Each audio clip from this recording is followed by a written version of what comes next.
দিবা না বাজান আমার তো ইচ্ছা ছিল কয়টা দিন থাকি, বাসায় একা থাকি না, নিজের রান্না নিজে করি। শরীরটা শুকায় গেছে, ভাবছিলাম মেয়ের হাতে রান্না খাইয়া 2-4 কেজি ওজন বাড়াইয়া যাবো। কাম কাজ আছে না। আহারে আব্বা, এই কথা বললেন না তো, আমার খুব কষ্ট লাগে। আপনি নিজের হাতে রান্না করবেন কেন? এখন থেকে রান্না বান্না করার দরকার নাই, আপনি সোজা আমাদের বাড়িতে চলে আসবেন। হেই, তোমার কিন্তু এর আগেও আমি বলছি যে আব্বারে ওই বাড়িতে থাকতে দিও না, আমাদের বাড়িতে নিয়ে আসো। আব্বা, আপনি এখন থেকে আমাদের বাড়িতে থাকবেন। আর কি যে কইলেন আপনার শরীর খারাপ, এটা কোনো কথা বলেন আব্বা? আমার বাপ নাই, ছোটবেলা বাপ মারা গেছে। আপনারা কি একটু সেবা করতে পারেন?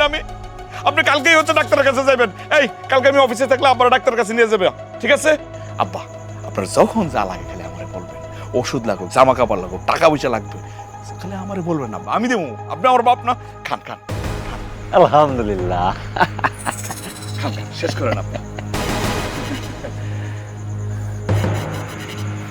আহ